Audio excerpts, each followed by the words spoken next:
I repeat, years. The Iranian foreign minister, the spokesman, our nuclear installations have been badly damaged, that's for sure. I'm sure that's an understatement. John Radcliffe, the director of the CIA, putting out a statement just last night. CIA can confirm that a body of credible intelligence indicates Iran's nuclear program has been severely damaged by recent targeted strikes. This includes new intelligence from a historically reliable, very different than preliminary assessment with low confidence. He's saying historically reliable and accurate source and method that several key Iranian nuclear facilities were destroyed and would have to be rebuilt over the course of years. CIA continues to collect additional reliably sourced information to keep appropriate decision makers fully informed. How about DNI Tulsi Gabbard yesterday? She writes, and I quote, "New intelligence confirms what POTUS has stated numerous times. Iran's nuclear facilities have been destroyed." Institute for Science and International Security President David Albright, overall Israel and U.S. attacks have effectively destroyed Iran's centrifuge enrichment program. Time and time again, I can go down the list. Those that understand, those that see, those that do proper assessments recognize that what the United States military did was historic. Before I pass it to the chairman, because you, and I mean specifically you, the press, specifically you, the press corps, because you cheer against Trump so hard, it's like in your DNA and in your blood to cheer against Trump because you want him not to be successful so bad. You have to cheer against the efficacy of these strikes. You have to hope maybe they weren't effective. Maybe the way the Trump administration has represented them isn't true. So let's take half-truths, spun information, leaked information, and then spin it in every way we can to try to cause doubt and manipulate the public mind over whether or not our brave pilots were successful. How many stories have been written about how hard it is to, fly a plane for 36 hours? Has MSNBC done that story? Has Fox? Have we done the story how hard that is? Have we done it 2 or 3 times so that American people understand? How about how difficult it is to shoot a drone from an F-15 or 16 or F-22 or F-35? Or what it's like to man a Patriot battery? Or how hard it is to refuel midair, giving the American people an understanding of how complex and sophisticated this mission really was. There are so many aspects of what our brave men and women did that, because of the hatred of this press corps, are undermined because your people are trying to leak and spin that it wasn't successful. It's irresponsible. And folks in this room are privy to that information because of the proximity here in the Pentagon. It's an important responsibility.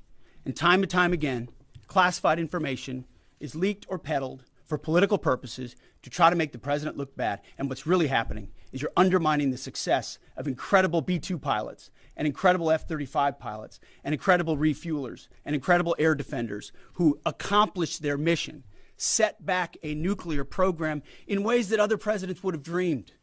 How about we celebrate that? How about we talk about how special America is, that we have these capabilities? I think it's too much to ask, unfortunately, for the fake news. So we're used to that.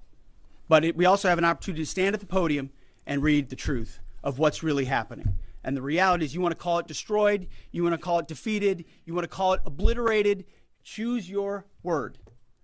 This was an historically successful attack, and we should celebrate it as Americans. And it gives us a chance to have peace, chance to have a deal, and an opportunity to prevent a nuclear Iran, which is something President Trump talked about for 20 years, and no other presidents had the courage to actually do. So with that, I want to hand it over to the chairman of the Joint Chiefs. They've done technical analysis on this, not just on the strike, but also on our Patriot defenders, on al-Udeid. And Mr. Chairman, I'll hand it over to you. Good morning. Thank you, Mr. Secretary, and good morning, and all of you. Thank you for being here.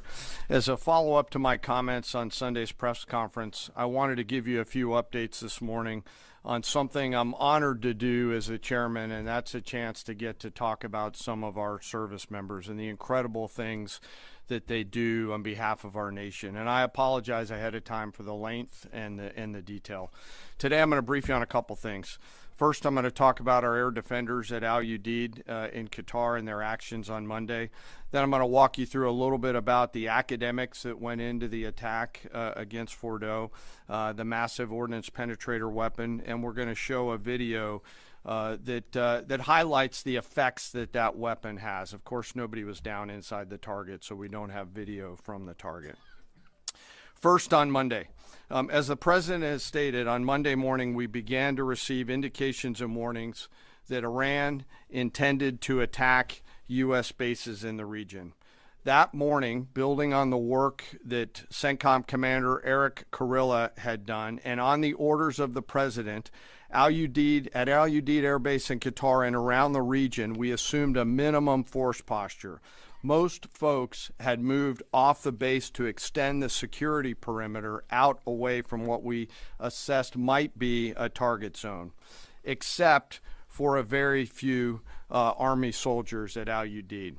At that point, only 2 Patriot batteries remained on base, roughly 44 American soldiers responsible for defending the entire base, to include CENTCOM's forward headquarters in the Middle East, an entire air base, and all the U.S. forces there. The oldest soldier was a 28-year-old captain. The youngest was a 21-year-old private who'd been in the military for less than 2 years. So let's put ourselves out there for a second. Imagine you're that young first lieutenant, you're 25 or 26 years old, and you've been assigned as the tactical director inside the command and control element. You, at that age, are the sole person responsible to defend this base. Listening next to you is your early warning operator whose job